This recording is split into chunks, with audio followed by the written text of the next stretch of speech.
Hare Krishna. I am Radhika Pyari Devidasi, and our topic for today for discussion is karma. I chose this topic is because people and so many people actually talk about karma, activities, bad karma, good karma, and how it's affecting people, how things goes with it. So I thought this will be a very good topic because our scriptures talk a lot about the good karma, bad karma, the actions and reactions which are occurred through this karma. So this is the reason why our first topic will be on karma. So before starting this discussion, I would take the blessings of Guru, Sadhu, and Shastra. So let's just pray.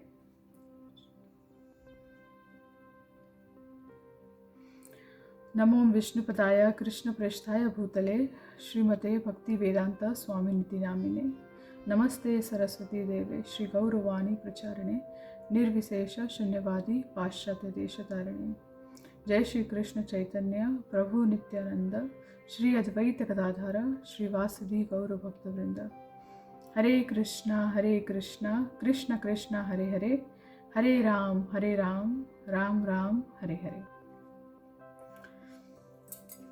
Okay, so the first thing when the word karma comes to our mind, we think about is activities. Now, looking from the eyes of the scriptures, first thing from Gita Upanishad or Bhagavad Gita as it is, the 5 main topics which are discussed in the Bhagavad Gita, which is very much emphasized in this entire series of Bhagavad Gita by Krishna to Arjuna, are the 5 factors. So the first one is the soul. Second one it talks about is the super soul. Third, it is about the Prakriti, the material nature. And the fourth one is the eternal time, or you can also call it Kala. And the fifth one is karma. Now these are the 5 topics which are discussed about in Bhagavad Gita. So why karma is given so much importance? So the first thing we have to know that what this karma really is. Like when we talk about activities, what it actually is.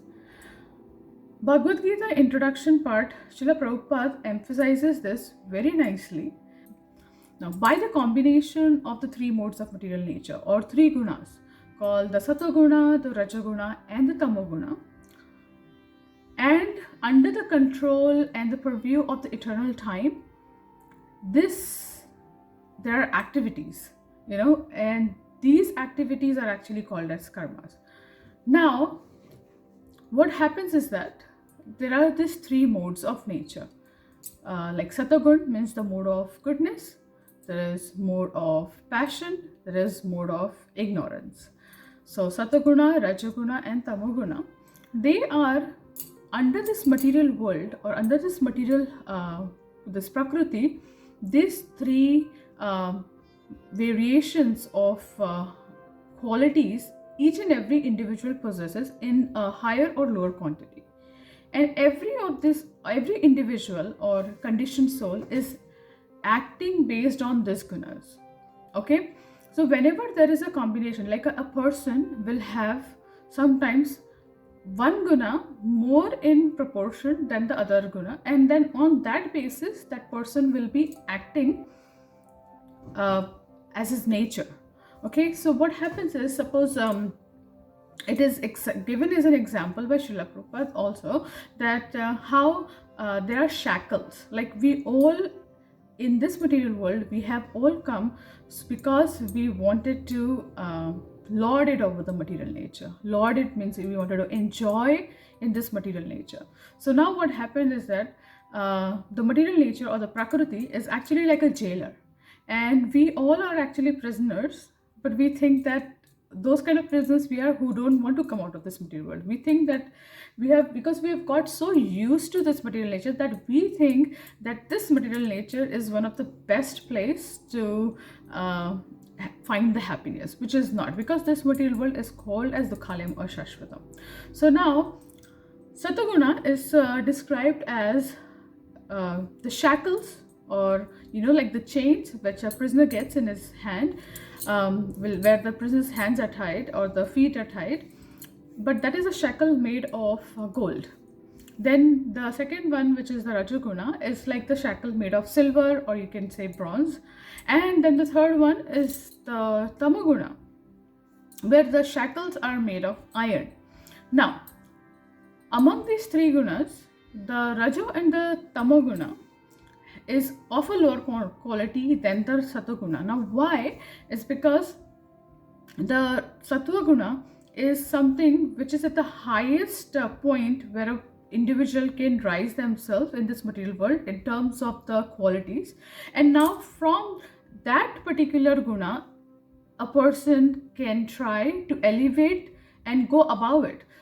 But what happens is that these three gunas, even though mode of goodness is the guna, or is the mode which is important for a particular for a person to rise above all the three gunas and escape from the cycle of repeated birth and death, but still sometimes some people get conditioned on that particular mode of goodness with the sense of happiness, in the sense like they are so much feeling this sense of happiness in the mode of goodness that they just think about doing pious activities. They do not think about rising about that. Now, with respect to the mode of passion, it is about like a person is doing something so that they can get like some kind of result in return out of it, or they want something in terms of that charity, or sometimes in terms of the sacrifice, so that they can get some kind of outcome, like a more outcome out of it.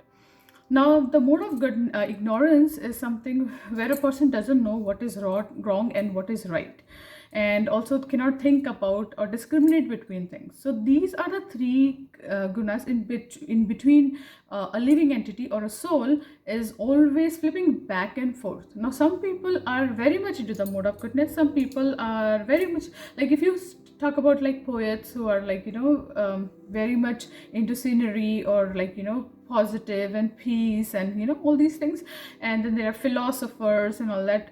Srila Prabhupada explains that in the Bhagavad Gita. Those kind of people are actually those individuals who are kind of in the mode of, or even like a good scientist, they are in kind of the mode of goodness, because they are somehow not affected by the material miseries, which are good, but then they get conditioned by that particular sense of happiness and they just want to be stuck there. Now, all these gunas or all these modes are actually shackles only. So in combination of all these qualities of this modes, a person is just continuously using or coming under the control of these modes. Like if you have seen in the Bhagavad Gita, Srila Prabhupada has shown like the depiction of the three women who are representing the three modes, and they are actually we are like a living entity, are like just puppets, and we are just moved up and down, and we are just acting. So we are this eternal time, or this kala, is actually called as kala, or it's called eternal time. Why? Is because this material creation is eternal, but it is temporary. It means that the Lord keeps on like it's manifested, and then the Lord also dissolves it. So it is going under a continuous cycle. So it is keeping on happening, but it is temporary. So under this eternal time or kala, which is only working on this material plane, it is not conspicuous, it is actually keeps on working, and under that is this three modes from which all the living entities are affected, and the activities which are done in this is called karma. Now, from these activities, some people are suffering the fruits of their action, some people are enjoying the fruits of their action. So it can be good good action and which is actually reaping good benefits to them, and there are bad actions which are giving them bad reactions. So but it is not like just like left and right, it just happens like this. No, there's a lot of intricacies involved into these activities. The next thing to talk about is that how this karma is classified more. Now karma, as per the Bhagavad Gita, even in Sri Ishopanishad, in the verse 2nd of the purport, Prabhupada explains very nicely where there is classification of this activity. So one is called karma, the other one is called vikarma, and the third one is akarma. This is also mentioned in the Bhagavad Gita, and it is very, very detailed, in very detailed manner it is given. So now karma basically is seen as those activities which are performed in line with the injunctions of the scriptures. So a person follows the scriptural codes and performs his prescribed duties, and through that pious results come out, or pious fruits are being experienced by that person. So that activity is called karma. Now the second one is vikarma. Now vikarma is something where a person does not follow the scriptural codes, does not know or does not want to follow or want to adhere to the scriptural codes or look into what is actually applicable for him in the human form of life, and just do things wrong, and that is the thing which gives bad karma. Okay, now both this karma and vikarma, so with karma what happens is that a person gets positive results and get positive outcome and get good enjoyment and whatever, and then the second thing is vikarma, it gives bad reactions. Now both of them, neither karma is said to be very beneficial and neither vikarma is like, because what happens with vikarma is that if a person, at least with karma, if someone is performing good karma, at least in the next life there's chances that they can be born as a human being again, or can be promoted to higher planetary systems with higher birth, means a higher capacity for sense enjoyment. But with the vikarma what happens, the person is given this rarest human form of life, which comes after around 8.4 million species of life. And then when we get this human form of life, if we do not utilize it well, then person or soul has to go down again and take birth as animals or insects or trees, and then again go through that evolutionary cycle and then come up to take form. And you don't know like how many lifetimes it would take and what all a person has to go through. So this is about karma and vikarma. Now the third thing which is called classified in terms of activities is called akarma. Now what is this akarma? So akarma is something where a person does not incur any bad or good reactions, and this is the only kind of activity which helps a person to escape the repeated cycle of birth and death, and also escape keep coming back in this material world and go back to the spiritual world, where we originally all of us belong. So one of the things where Srila Prabhupada in one of the lectures in 1972, he had explained very clearly, very nicely about this, a very nice example he gave about a person when they go to a garment shop. Okay, when they go to a garment shop and they have a certain amount of money, so they look at a dress or they look at a coat or some kind of outfit, and then they are like, okay fine, I want to buy this outfit, or I want to get this particular dress, and they look at the price and then look at how much money they have. So if they have enough money, then they can pay for that price of that dress and they can wear it. Similarly, the human form of life is something where a price is paid in terms of our activities, what kind of activities we are doing, and if we can afford the human form of life, then we get that life. If we cannot afford, if we, our activities or our pious activities are not enough, then what happens is that we do not have that much money. So what happens through that, we are just giving less money, and then we get some kind of cheap dress, or that is something which is called not getting the precious human form of life and getting lower forms of life. Where now the thing is, getting human form of life, why it is considered as higher than the other forms of life, it is not about the animals being or loved less by the Lord, or it's something like, they are like degraded in that manner, but there is something about consciousness what we all have to understand.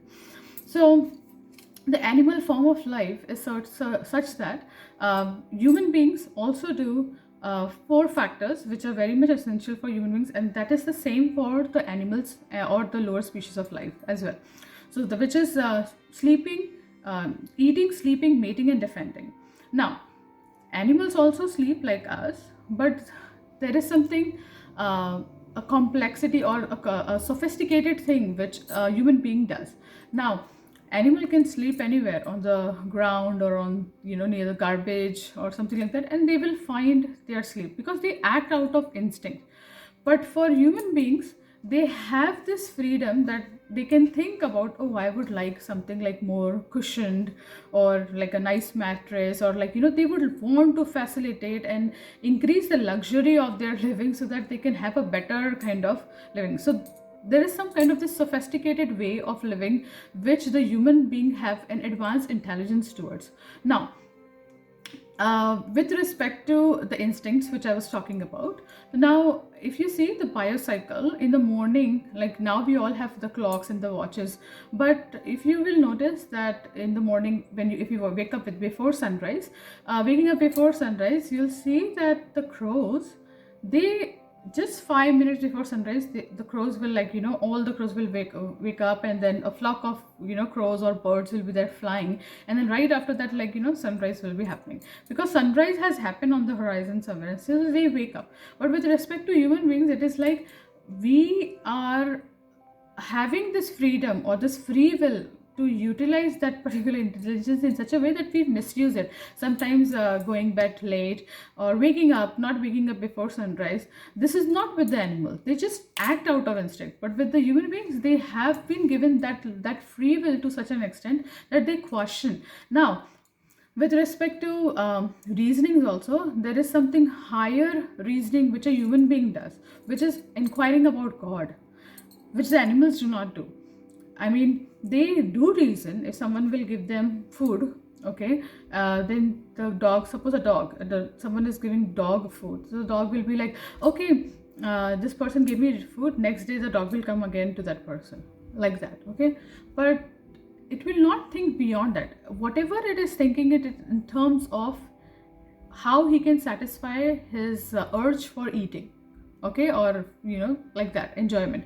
But with respect to human being, there is something higher in the consciousness where he or she can question that why I am here, why I am suffering, why this thing is happening, who is God, who am I. This is only given in this human form of life, and that is why on the conscious level, to see what is wrong and right, that is the power which has been given in this human form of life, and that is why it is considered as one of the rarest birds. After so many species, this human form of life has been given or granted by the material nature, and that is why we have to use it very, very, very carefully. So here we discussed about the karma, the pious activities, or the good karma, good activities. Then we talked about the vikarma, and then there is akarma. Now this akarma, Srila Prabhupada also talks about in the 11th chapter of the Bhagavad Gita, in the purports. He talks about this akarma being Krishna karma also. Now what does this mean about Krishna karma? So he says that one's activity should be in tune or in line with what Krishna wants, or in line with Krishna consciousness. In the sense, suppose there are two people who are working a job. One is a God conscious person, one is just a materialist who is just thinking about, taking care of his senses or his extended family senses and all that stuff. But there is no God factor involved or Krishna factor involved. Okay, in the Vedic scriptures, for Supreme Lord is Krishna. Krishnastu Bhagwan Swayam. So for a Krishna conscious person or a God conscious person, that person, seemingly externally it is seen that okay, that person is doing the same thing like that other person, but his entire consciousness about how he perceives the world, how he perceives his family life, how he perceives his own the earnings he get, everything is centered towards God. So that is the shift in the consciousness that person has. So that is what Srila Prabhupada mentions, that a person needs to in tune, like has to tune his activities in such a way that Krishna is the center. So even though the conditional activities may be different, but the constitutional activities should be such centered in such a way that it should be centered towards Krishna. Like suppose he talks about also a businessman or someone who wants to build some kind of construction or some kind of buildings or something like that. That person, if he has the money, then instead of building just some kind of like random buildings or like that, he can actually build a temple. Like this, just an example he's giving. So now this is like for big people, but suppose if a person is a normal householder, okay, so what can they do if they have some kind of talent, or if they have some kind of ability to do? So just utilize that thing, everything in connection with Krishna. Cooking, okay, cook bhoga, offer it to Krishna. Reading, then read spiritual things. Watching, then watch something Krishna related, which is like going to increase your awareness and consciousness on the higher platform, higher level. So this is the thing how Srila Prabhupada is telling us to basically be a Yukta Vairagya. Yukta Vairagya, Srila Rupa Goswami explains about it in Bhakti Rasamrita Sindhu, is the person who utilizes his anything, whatever he gets in the service of Krishna. In the sense, all the things which are favorable for spiritual life, he accepts that, and which are unfavorable for spiritual life, he rejects that. So those kind of activities where activities are centered around Krishna, then where Krishna is the center and the activities are just revolving around that, then that kind of activities does not incur any bad or good reactions. Now, as practicing sadhakas also, what happens most of the times, or some of the times, that we do try to do these things, but then we get sidelined, and then when we suffer, we know that it was not where Krishna was the center of our life. And that is why what happens, we kind of sometimes we get too excited about something, and then we kind of check on ourselves, is this really we are thinking because it is for Krishna, or it is. This is a very humbling and sobering ground for all of us as practicing devotees or sadhakas. So Prabhupada explains very nicely how our consciousness should be made in such a way that whatever acts we are doing, we have to be like centering it around Krishna. Now, one more thing is there, where in this akarma, that an individual, Krishna explains to Arjuna in the Bhagavad Gita, which very amazing example of the Bhagavad Gita, where Krishna is instructing Arjuna to perform his duties and not be attached to the results. Now, even though Krishna knows the outcome of the war, what's going to happen, what's not going to happen, he says to Arjuna that you don't worry about winning or losing. If you win, then that's great. You will be like getting all this entire kingdom, and then you will be having the rule of the entire kingdom, and people will praise you for your power, your valor, your bravery and everything. And even if you fail and if you die in this battlefield, then you are going to go to the heavenly planets. So Krishna is saying that don't worry what the results are going to be. Just fix your consciousness on me and then perform your duty. So before, what happened was that Arjuna was thinking about mundane morality. Now, if you see from the point of mundane morality, it looks good, where Arjuna was thinking about not killing his family members who were Bhishma. He was thinking about Bhishma, Pitama, and Dronacharya, and then also thinking about Duryodhana's side, and so many things, that he will be killing so many people. So from the mundane morality, it looks like, oh wow, this person is such a philanthropist or has compassion, or this thing. But Krishna actually in Bhagavad Gita criticized that part. It was not it was not something which Krishna appreciated, because he was not fighting on the path of dharma. He was not doing something what Krishna wanted him to do. So Krishna said that even if you are thinking that you are doing something very good, but actually in the end you will cause a defaming for yourself, because you are not following what I want you to follow. So here Krishna is saying that the activity where you are thinking that you are doing some kind of pious activity will actually turn out to be an impious activity, from because you are not performing your prescribed duties. And not just prescribed duties, it's something which I want you to do. So this is what is actually akarma, where even if he has been doing something, he will be doing something, still that particular activity of his is not going to incur any sinful or pious reaction, because Krishna is going to make sure that he will be escaped from the cycle of birth. Now Arjuna is already an eternal living entity. He's already an eternal soul.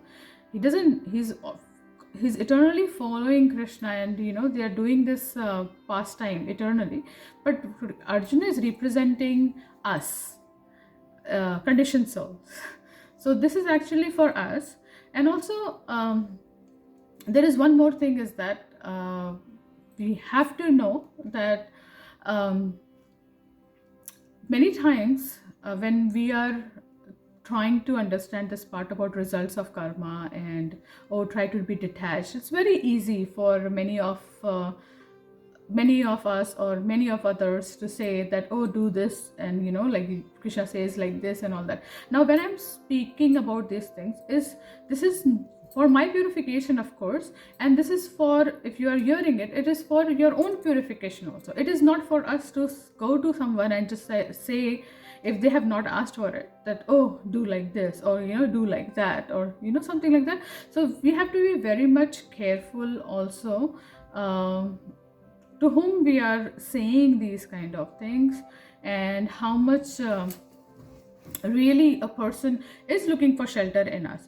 So these kind of activities where we are also trying to help someone, but if we are really sensing to help someone, really wanting to help someone, then we do it in such a way that it will come out in a lucrative way. And even if suppose it doesn't come out like that, and if it is kind of offending someone, especially if there's a devotee in front of us, it doesn't matter if it is a senior or junior devotee. Devotee is a devotee, or we have to see everyone else as a devotee, right? We are trying, but also at the same time we have to also discriminate who among as per their behavior, or as per their talks, or as per their activities, where if they are hurting others, how we have to discriminate. So we don't have to know these things and go and bash it to other people, but this kind of things, when we are reading, it is for our own purification, to check our own selves, that how we are actually acting. And if someone there is who is coming to us with a broken heart, or looking for some kind of shelter, we try to explain them, but also at the same time have some compassion towards them, because we can't just we have no right to criticize those to whom we cannot actually correct, or to whom we cannot take care of. Okay, so just remember that part about knowing these things is for our own selves first. Okay, so the next thing Srila Prabhupada talks about, which actually caught my attention very much, was in one of this lectures of Srimad Bhagavatam, Canto 1, talks about, I think during November 1972 time again, that about reduced karma. So among devotees especially, we all know that if taking up to spiritual life, what happens is that some of our sinful activities are being kind of forgiven, or not forgiven, but it has been reduced a lot, because we've been chanting and all that.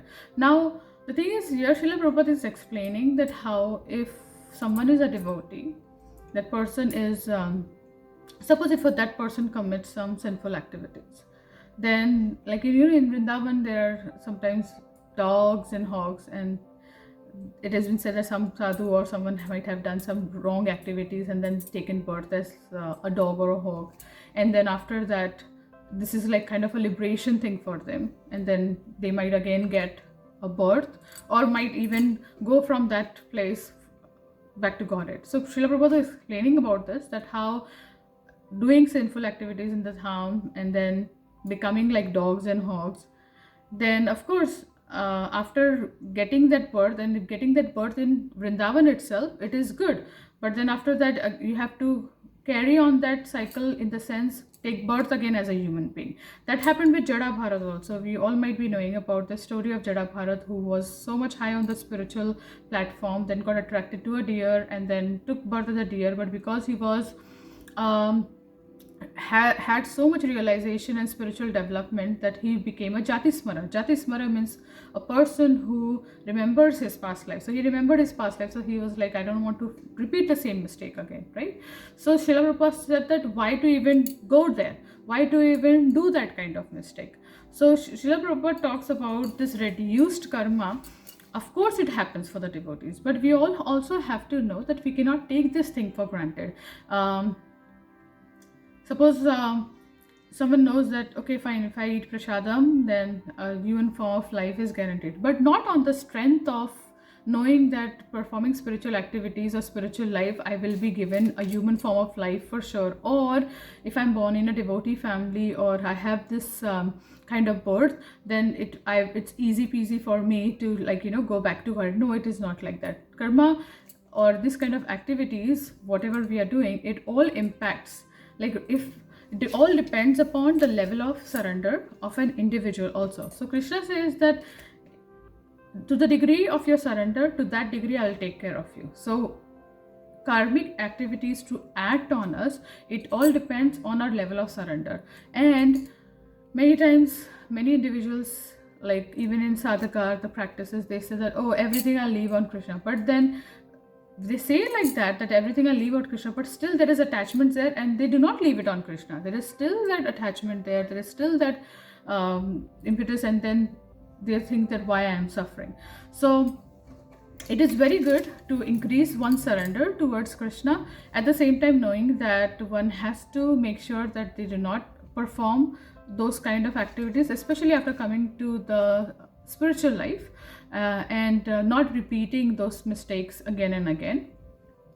And then there is a very nice story actually with respect to this, like, this karmic thing, which I would like to share with you. It's from the scripture story. It was about one of the previous yugas, where Narad Muni and Angira Rishi, they both were actually traveling around in the market area, and just traveling, they saw a goat, and the goat was into this shopper's place, where the person was selling grains. He had the entire grain cellar, you can say.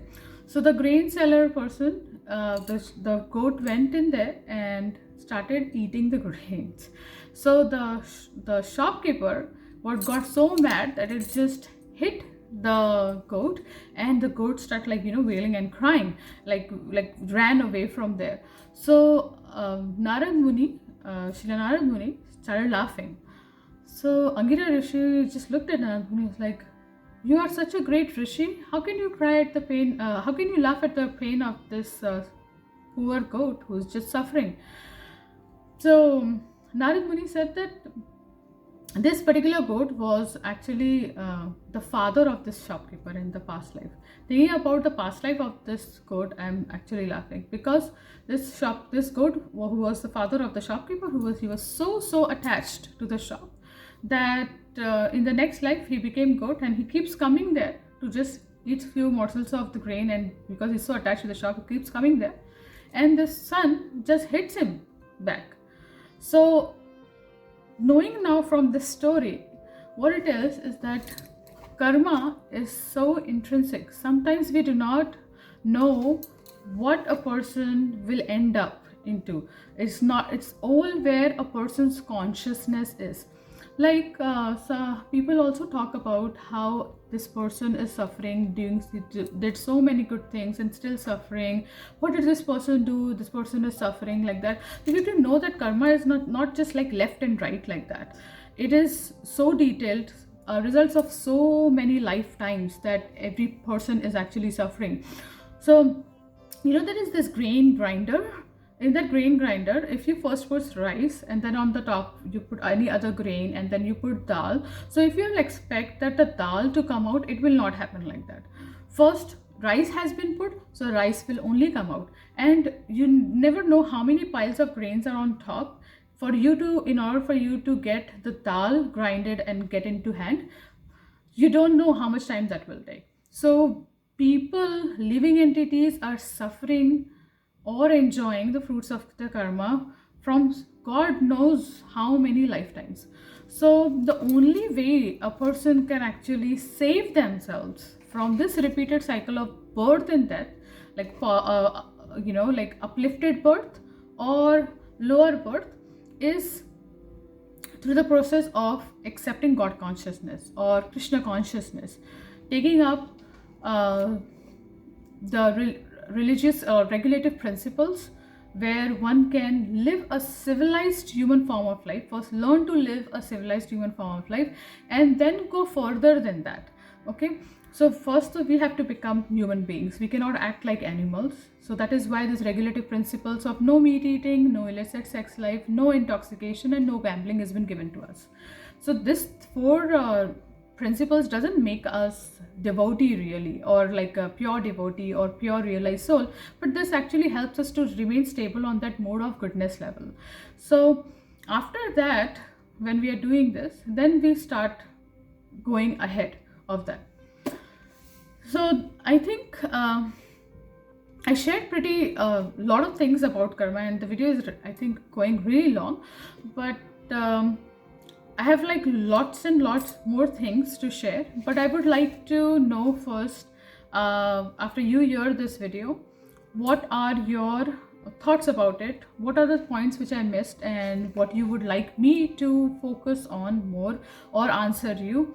If you have any questions, any comments, any feedbacks, then you can just message me in the comment section, and I will try to address. If there are a lot of questions, or if there are pretty a good amount of questions, then I will try to answer those questions in the next video, just to see. And if you have any kind of like very what do you call personal or kind of questions where you feel that it's, you don't want your name to be going there in the comments and like that, then I will also share my email address, but only after request, or in the comment section. Then I will share my email address, and you can just ask me personally, and I will entertain only those questions which I feel that they are genuinely, there is some kind of concerns towards it.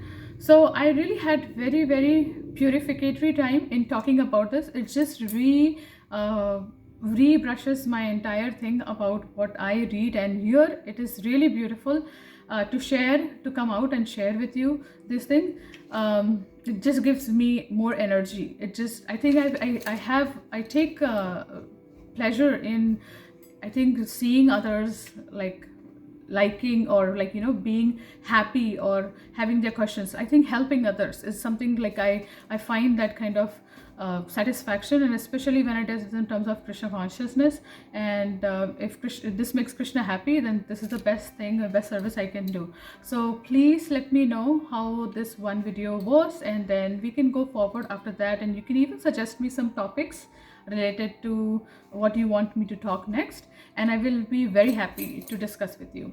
So thank you so very much. And if you are new to the channel, if you're liking this content, then please like and subscribe to it and share it if you find this useful. So thank you very much. Hare Krishna.